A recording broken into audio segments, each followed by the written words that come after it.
Yeah, hello dear students. Today let us prove one more theorem on continuity. Right? Yeah. What is the theorem? Theorem is this. A function f from x to y is continuous if and only if f inverse b whole bar is contained in f inverse b bar for all b subsets of y. So we have if and only if here. So there is if and only if.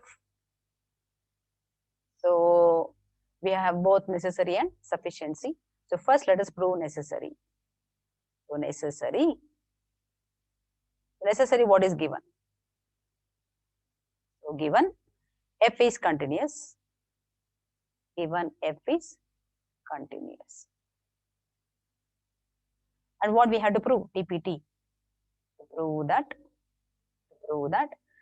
for all subsets B of y, we have to prove f inverse B whole bar is contained in f inverse B bar. Okay, yes. So take any subset y, we call it as B, and where will be f inverse B? F inverse B will be in X, correct? And what they have given? Given f is dash, that is continuous, given the function is continuous. Okay, so continuous, no. So we know that for all subsets A of X, we have what? We have f of A bar, okay, is contained in f of A whole bar. Remember, we have this theorem. So now what do we do is, we'll replace in the place of, A, we are going to put what? We are going to put, one second, let me scroll it up. So we are going to put in the place of A, we should put F inverse B. Okay, so now in the place of A, so wherever A is there, we are going to put this F inverse B, right? So we have what? Let me write that. So replace A by, replace A by this F inverse B.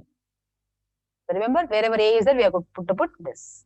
Okay, so now, so F is there. Okay, A bar is there, right? So in the place of A, I have to put what? I have to put F inverse B. Okay, in the place of A, I have put F inverse B bar as it is, and this is contained in, that is contained in. I have here what? We have F of A whole bar, no? So F as it is. In the place of A, I'm putting F inverse B, okay, whole bar as it is, right? Now, I have F and F inverse. So whenever we have F inverse B, this will be definitely contained in B, and there is closure here, right? So closure also for B also, right? So now the next step, what we'll do is, we'll take F inverse everywhere. So this implies F inverse F of whatever it is as it is,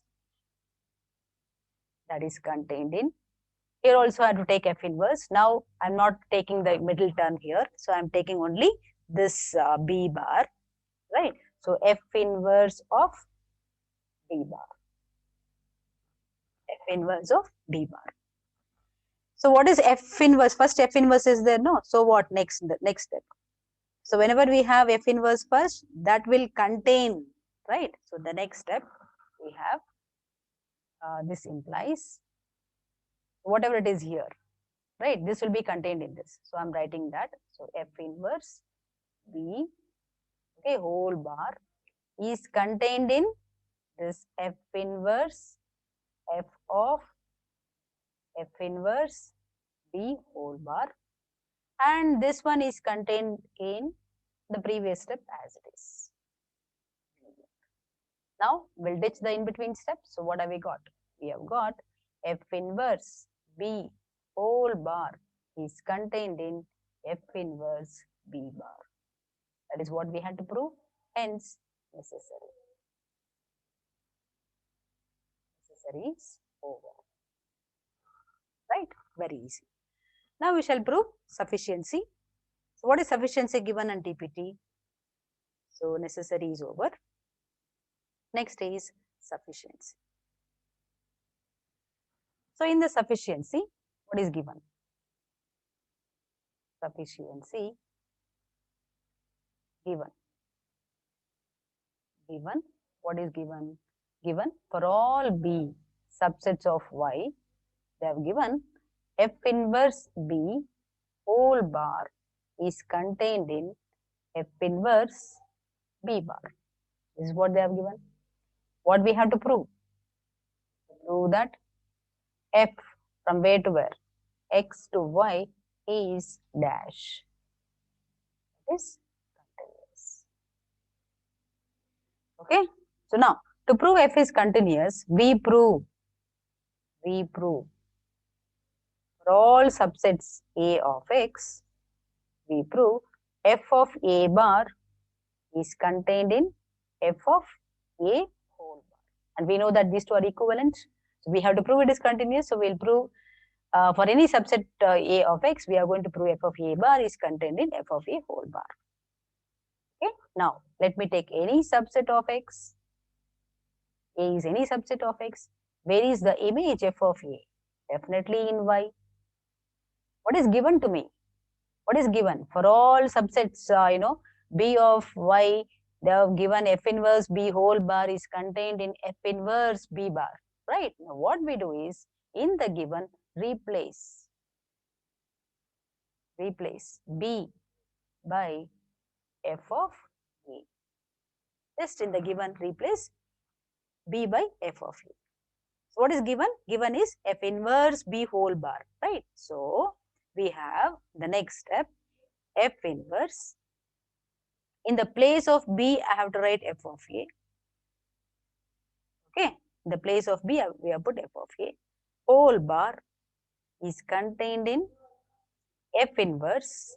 In the place of B, we are writing F of A. Bar inside, close the bracket. Right? The next step now. The next step, we have so this is sufficiency. So now what is in the next step now? First I have F inverse, no? We have F inverse here. So whenever you have F inverse and F, this will contain A.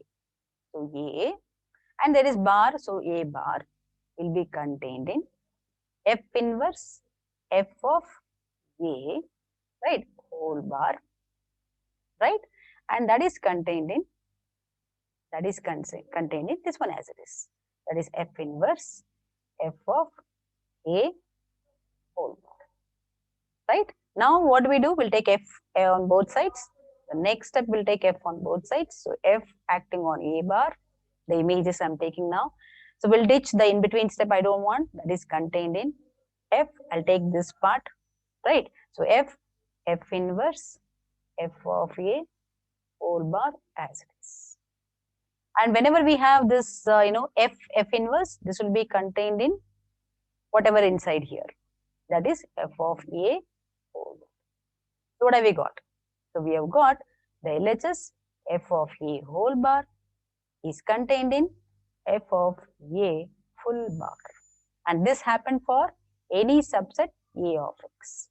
Therefore, our F is dash, continuous.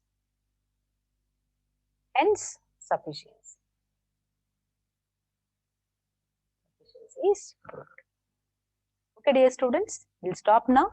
We shall go to next theorem in the next class. This is our theorem 6.